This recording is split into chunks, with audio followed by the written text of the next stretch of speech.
Hi ಸ್ನೇಹಿತರೆ, ನಮಸ್ಕಾರ.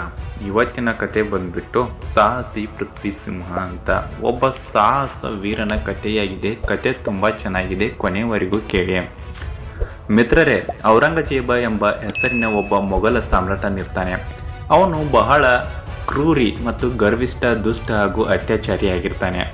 ಅವನು ಜೋಪುರದ ರಾಜ್ಯವನ್ನು ಗೆದ್ದಿರ್ತಾನೆ ಮತ್ತು ಅಲ್ಲಿನ ರಾಜ ರಾಣಾ ಯಶವಂತ ಸಿಂಹನನ್ನು ತನ್ನ ದಾಸನನ್ನಾಗಿ ಅಂದರೆ ತನ್ನ ಸಾಮಂತನನ್ನಾಗಿ ಮಾಡಿಕೊಂಡಿರ್ತಾನೆ. ರಾಣಾ ಯಶವಂತ ಸಿಂಹ ತನ್ನ ಸೋಲಿನಿಂದಾಗಿ ಔರಂಗಜೇಬನ ಎಲ್ಲ ಷರತ್ತುಗಳನ್ನು ಒಪ್ಪಿರ್ತಾನೆ. ಒಮ್ಮೆ ಔರಂಗಜೇಬನು ಅರಣ್ಯದಲ್ಲಿ ಬೇಟೆಯಾಡಲು ಹೋಗಿರ್ತಾನೆ. ಅಲ್ಲಿ ಅವನು ಒಂದು ದೊಡ್ಡ ಹುಲಿಯನ್ನು ಹಿಡಿದಿರ್ತಾನೆ ಹಾಗೂ ಮರುದಿನ ಅವನು ಆ ಹುಲಿಯನ್ನು ರಾಜ್ಯಸಭೆಯಲ್ಲಿ ಎಲ್ಲರ ಎದುರಿಗೆ ತಂದು ನಿಲ್ಲಿಸುವಂತೆ ಆದೇಶವಿರ್ತಾನೆ. ಔರಂಗಜೇಬನು ಎಲ್ಲರೆದುರಿಗೂ ಜಂಬದಿಂದ, ನಿಮ್ಮಲ್ಲಿ ಯಾರಾದರೂ ಇಷ್ಟು ಭಯಾನಕ ಹುಲಿಯನ್ನು ನೋಡಿದ್ದೀರಾ ಎಂದು ಕೇಳ್ತಾನೆ. ಆಗ ರಾಜ್ಯಸಭೆಯಲ್ಲಿ ಜೋಪುರದ ರಾಣಾ ಯಶವಂತ ಸಿಂಹನು ಕೂಡ ಇರ್ತಾನೆ. ರಾಣಾ ಯಶವಂತ ಸಿಂಹನ ಒಬ್ಬ ಪುತ್ರನು ಇದ್ದನು. ಅವನ ಹೆಸರೇ ಪೃಥ್ವಿ ಸಿಂಹ ಎಂದು. ಔರಂಗಜೇಬನ ಮಾತನ್ನು ಕೇಳಿ ರಾಜ ಯಶವಂತ್ ಸಿಂಹನಿಗೆ ಸುಮ್ಮನಿರಲು ಆಗಲಿಲ್ಲ. ಅವನು, ನನ್ನ ಹತ್ತಿರ ಒಂದು ಶಾವಕವಿದೆ, ಅರ್ಥಾತ್ ಹುಲಿ ಮರಿ ಇದೆ. ಅದರ ಎದುರಿಗೆ ನೀನು ಹಿಡಿದಿರುವ ಈ ಹುಲಿ ಏನೂ ಆಗುವುದಿಲ್ಲ ಅಂತ ಎಂದು ಹೇಳ್ತಾನೆ.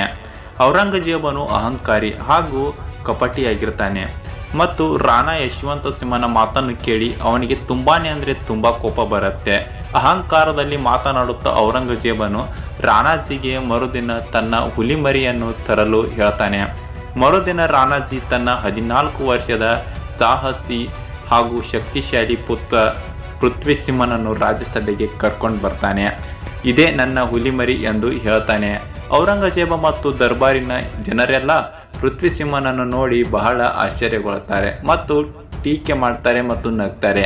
ಔರಂಗಜೇಬನು ಪೃಥ್ವಿ ಸಿಂಹನನ್ನು ತುಚ್ಛವಾಗಿ ನೋಡಿ ಮನಸ್ಸಿನಲ್ಲಿಯೇ ವಿಚಾರ ಮಾಡಿ, ಈ ಚಿಕ್ಕ ಹುಡುಗ ಏನು ಮಾಡ್ತಾನೆ ಅಂದ್ಕೊಳ್ತಾನೆ.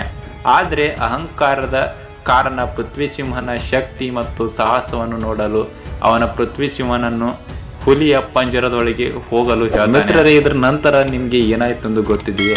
ಹುಲಿಯ ಪಂಜರದೊಳಗೆ ಪೃಥ್ವಿ ಸಿಂಹ ಹೋದಾಗ ಹುಲಿಯು ಅವನನ್ನು ನೋಡಿ ಒಂದು ಕ್ಷಣ ತಟಸ್ಥವಾಗಿ ನಿಂತು ಬಿಡುತ್ತೆ. ಆದರೆ ಔರಂಗಜೇಬನ ಸೇವಕರು ಹುಲಿಯನ್ನು ಕೆರಳಿಸಲು ಆ ಹುಲಿಗೆ ಬಲೆಯಿಂದಲೇ ತಿವಿತಾರೆ ಮತ್ತು ಕಟ್ಟಿಗೆಯಿಂದ ಚುಚ್ತಾರೆ. ಬಲೆಯ ತಿವಿತದಿಂದ ಹುಲಿ ಸಿಟ್ಟಿಗೆದ್ದು ಜೋರಾಗಿ ಗರ್ಜಿಸುತ್ತೆ.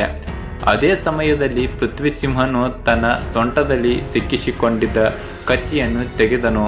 ಆಗ ಪಂಜರದ ಹೊರಗೆ ನಿಂತಿದ್ದ ರಾಣಾಜಿಯು ಪೃಥ್ವಿ ಸಿಂಹನಿಗೆ ಕೂಗುತ್ತಾ ಹೇಳ್ತಾನೆ, ಪೃಥ್ವಿ ಸಿಂಹ, ಹುಲಿಯು ನಿನ್ನ ಪ್ರತಿಸ್ಪರ್ಧಿ, ಆದರೆ ಅದರ ಬಳಿ ಕತ್ತಿಯಿಲ್ಲ, ಹುಲಿಯ ಬಳಿ ಯಾವುದೇ ಶಸ್ತ್ರವಿಲ್ಲ. ಹೀಗಿರುವಾಗ ನೀನು ಕೂಡ ಹುಲಿಯೊಂದಿಗೆ ಹೋರಾಡುವಾಗ ಶಸ್ತ್ರವನ್ನು ಉಪಯೋಗಿಸಬಾರದು. ಕತ್ತಿಯಿಂದ ಅದರ ಮೇಲೆ ಆಕ್ರಮಣ ಮಾಡುವುದು ಸರಿಯಲ್ಲ. ನೀನು ಅದರಂತೆಯೇ ಶಸ್ತ್ರವಿಲ್ಲದೆ ಹೋರಾಡಬೇಕು ಎಂದು ಹೇಳ್ತಾನೆ. ತಂದೆಗೆ ಈ ವಾಕ್ಯವನ್ನು ಕೇಳುತ್ತಲೇ ಪೃಥ್ವಿ ಸಿಂಹ ತನ್ನ ಕತ್ತಿಯನ್ನು ಎಸೆದನು ಮತ್ತು ನಿಶಸ್ತ್ರವಾಗಿ ಹುಲಿಯೊಂದಿಗೆ ಹೋರಾಡಲು ಸಿದ್ಧನಾಗಿ ನಿಲ್ತಾನೆ. ಅದೇ ಸಮಯದಲ್ಲಿ ಸಿಟ್ಟಿನಿಂದ ಹುಲಿಯು ಪೃಥ್ವಿ ಸಿಂಹನ ಮೇಲೆ ಎರಗಿ ಆಕ್ರಮಣ ಮಾಡುತ್ತೆ. ಪೃಥ್ವಿ ಸಿಂಹನು ಹೆದರದೆ ಮುಂದಕ್ಕೆ ಹೋಗ್ತಾನೆ ಮತ್ತೆ ಹುಲಿಯ ಮೇಲೆ ಮಿಂಚಿನ ವೇಗದಲ್ಲಿ ಎರಗಿ ತನ್ನ 2 ಕೈಗಳಿಂದ ಆ ಹುಲಿಯ ದವಡೆಯ ಹಿಡಿದುಕೊಂಡು ಸಿಳ್ತಾನೆ. ಮಿತ್ರರೇ, ನೋಡುತ್ತಲೇ ಏನಾಯ್ತಂದ್ರೆ ಆ ಹುಲಿಯು ಪ್ರಾಣ ಹೋಯಿತು. ಕೆಲವ 14 ವರ್ಷದ ಚಿಕ್ಕ ವಯಸ್ಸಿನ ಪೃಥ್ವಿ ಸಿಂಹ ಆ ಅಪೂರ್ವ ಪರಾಕ್ರಮವನ್ನು ನೋಡಿ ಔರಂಗಜೇಬ ಹಾಗೂ ಇತರ ದರ್ಬಾರಿನವರೆಲ್ಲರೂ ಆಶ್ಚರ್ಯಚಕಿತರಾಗ್ತಾರೆ. ಮಿತ್ರರೇ, ಸಾಮರ್ಥ್ಯ ಮತ್ತು ಶೌರ್ಯವು ನಮ್ಮ ಜೀವನದಲ್ಲಿ ಎಷ್ಟೇ ಅಧಿಕ ಮಹತ್ವಪೂರ್ಣ ಸ್ಥಾನಮಾನವಿರುತ್ತದೆಯೇ, ಶೌರ್ಯ, ನಿರ್ಭಯತೆ ಹಾಗೂ ಸಾಹಸ ಗುಣಗಳಿಂದ ನಮ್ಮ ದೇಶದ ಹಾಗೂ ಸಂಸ್ಕೃತಿಯನ್ನು ರಕ್ಷಿಸಬಹುದು ಹಾಗೂ ಇದರಿಂದ ನಮ್ಮ ವೈಭವ ಹೆಚ್ಚಳವಾಗುತ್ತದೆ. ಆದ್ರಿಂದ ನಾವೆಲ್ಲರೂ ಪ್ರತಿದಿನ ವ್ಯಾಯಾಮ ಮಾಡುವುದು, ಸಾಧನೆ ಮಾಡುವುದು ಅವಶ್ಯಕವಾಗಿದೆ. ವ್ಯಾಯಾಮದಿಂದ ಶರೀರ ಸದೃಢವಾಗಿರುತ್ತದೆ ಮತ್ತು ಸಾಧನೆಯಿಂದ ಮನಸ್ಸು ಬಲವಾಗಿರುತ್ತದೆ.